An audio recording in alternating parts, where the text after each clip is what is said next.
लोकसभा चुनाव 2024 के लिए पहले चरण के मतदान के बाद छत्तीसगढ़ की सियासी सरगर्मी और बढ़ गई है। यहां अब रियासत की लड़ाई सियासत तक पहुंच गई है। जी हां, शनिवार से पूर्व विधायक देवव्रत सिंह की असली पत्नी को लेकर बवाल मचा हुआ है। देवव्रत सिंह की पत्नी विभा सिंह ने एक वीडियो जारी कर पूर्व सीएम भूपेश बघेल पर गंभीर आरोप लगाए थे, जिसके बाद भूपेश बघेल ने ये कह दिया था कि कौन है विभा सिंह, मैं नहीं जानता। वहीं अब भूपेश बघेल के बयान पर विभा सिंह ने करारा जवाब दिया है। दरअसल पूर्व सीएम भूपेश बघेल कल कवर्धा के दौरे पर थे। यहां वो चुनाव प्रचार के लिए आए हुए थे और जनता से अपने पक्ष में वोट करने की अपील कर रहे थे। लेकिन इसी दौरान कवर्धा में मीडिया ने उनसे विभा सिंह के आरोपों पर जवाब मांग लिया। सीएम रहते हुए हर मुद्दे पर बेबाकी से अपनी बात कहने वाले भूपेश बघेल पहले तो कैमरे से भागते नजर आए, फिर उन्होंने मात्र 2 टूक में जवाब देते हुए कहा कि कौन है विभा सिंह, मैं नहीं जानता। पद्मा सिंह को जानता हूं, जो मेरे साथ प्रचार कर रही हैं। बताया जा रहा है विभा सिंह के द्वारा देवव्रत सिंह के नाम पर वोट मांग रहे हैं, ऐसा कहना है उनका। आप जो है देवव्रत सिंह के नाम पर वोट मांग रहे हैं, उनकी पत्नी ने आरोप लगाया आप। पद्मा देवी के नाम। पद्मा देवी कल परसों मेरे साथ घूम रही थी दिन भर। विभा सिंह ने आरोप ये लगाया। कौन है भाई, मैं नहीं जानता। वो अभी वर्तमान में उनकी पत्नी है। अभी पद्मा सिंह तो तलाक हो चुके हैं। हाँ जी ठीक है, वर्तमान में जो पत्नी है वो आरोप लगाए। चलो। इससे पहले विभा सिंह ने कल एक वीडियो जारी कर कहा था कि मैं राजनांदगांव क्षेत्र की जनता से अपील करना चाहती हूं। भूपेश बघेल और पद्मा सिंह ने मिलकर महल को खत्म कर दिया, महल पर पत्थर बरसाए, हमारे ऊपर जानलेवा हमला करवाया, हमारे महल को बंद करवाकर महल की राजनीति खत्म कर दी। राजा साहब के जिंदा रहते भी उन्होंने यही किया, उन्हें खून के आंसू रुलाए, उन्हें पार्टी से बाहर किया। कांग्रेस पार्टी से हमारे परिवार का बरसों पुराना रिश्ता रहा है, लेकिन राजा देवव्रत सिंह का सम्मान नहीं किया गया। उनके निधन के बाद कभी उनकी मूर्ति बनाकर, कभी उनका नाम लेकर वोट मांगे जा रहे हैं। मैं विभा देवव्रत सिंह आप लोगों से इस वीडियो के थ्रू कुछ रिक्वेस्ट करना चाहती हूँ। हमारे राजनांदगांव की जनता, हमारे खैरागढ़ की जनता, क्षेत्रवासियों, जिस तरीके से भूपेश बघेल जी और पद्मा ने मिलकर महल को ख़त्म किया, महल पे पत्थर बरसाए, हमारे ऊपर जानलेवा हमला करवाया और हमारे महल को बंद करा के महल की राजनीति ख़त्म करी।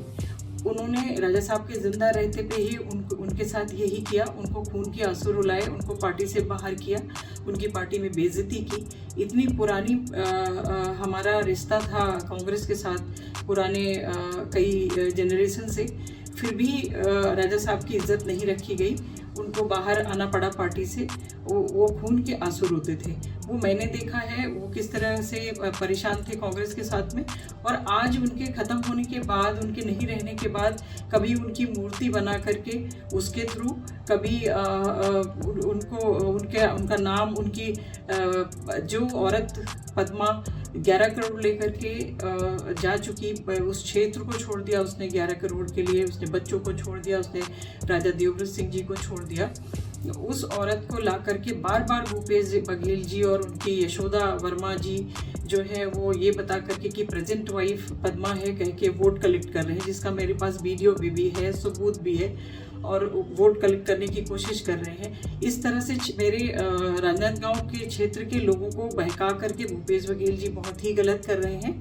उनको ये नहीं करना चाहिए। मेरी सबसे विनती है, मेरे क्षेत्रवासियों से विनती है कि इस बात को ध्यान में रखते हुए ऐसी महिला जो कि एक बार तलाक करके, पैसे लेकर के, सबको छोड़ करके जा चुकी और फिर आके उसने महल में पत्थर बरसवा करके भूपेश बघेल जी के साथ कांग्रेस पार्टी के सह पे उन्होंने मेरे ऊपर जानलेवा हमला कराया, मेरे घर को बंद करा दिया।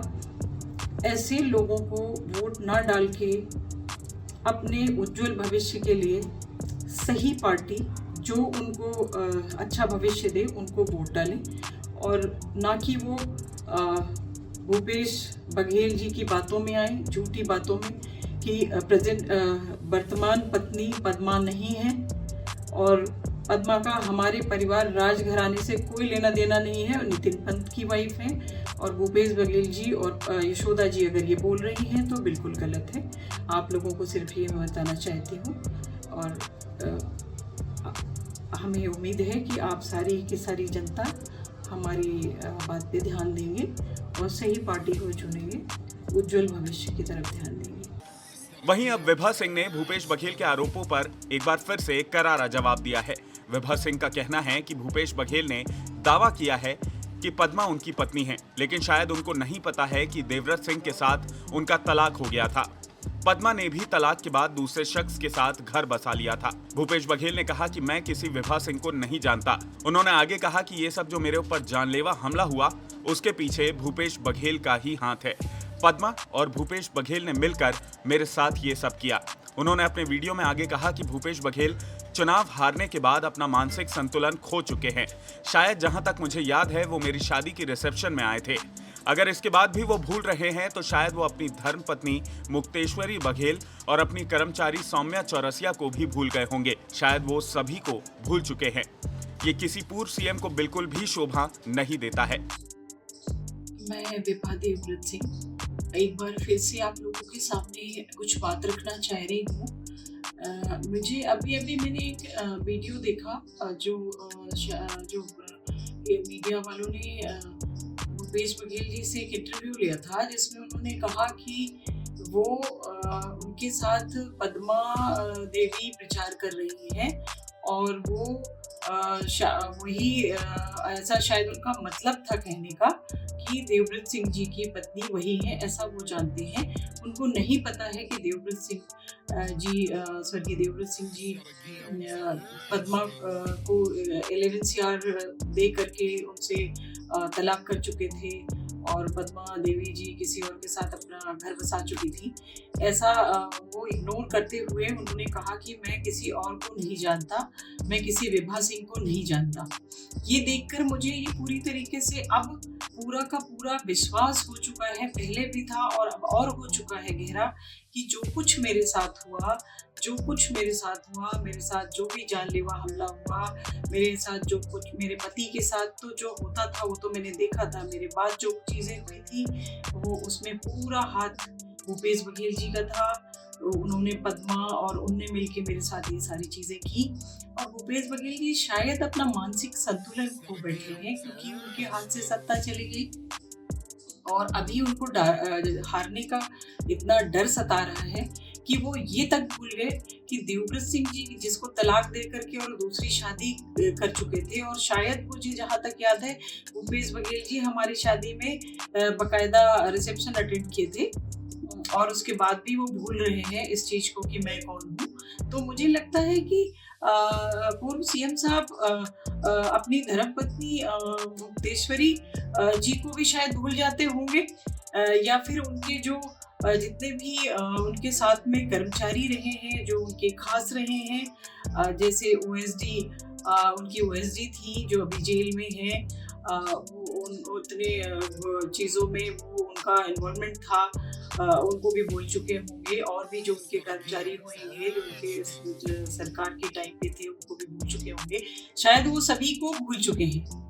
इतनी बड़ी बात कहना कि वो किसी विभा सिंह को नहीं जानते हैं, ये पूर्व सीएम साहब पे बिल्कुल सूट नहीं करता, बिल्कुल भी सूट नहीं करता। किसी चीफ मिनिस्टर जो चीफ मिनिस्टर रह चुका है वो इतने बड़े पोस्ट पे रहने के बाद इस तरह की बातें करेगा, ये तो। अब इस पूरे मामले पर छत्तीसगढ़ की सियासत गर्म हो गई है। इस पर आपकी क्या राय है? कमेंट करके हमें जरूर बताएं। इसके साथ ही इस वीडियो को ज्यादा से ज्यादा लाइक और शेयर करें और IBC 24 के हमारे YouTube चैनल खबर विभाग को जरूर सब्सक्राइब करें। नमस्कार।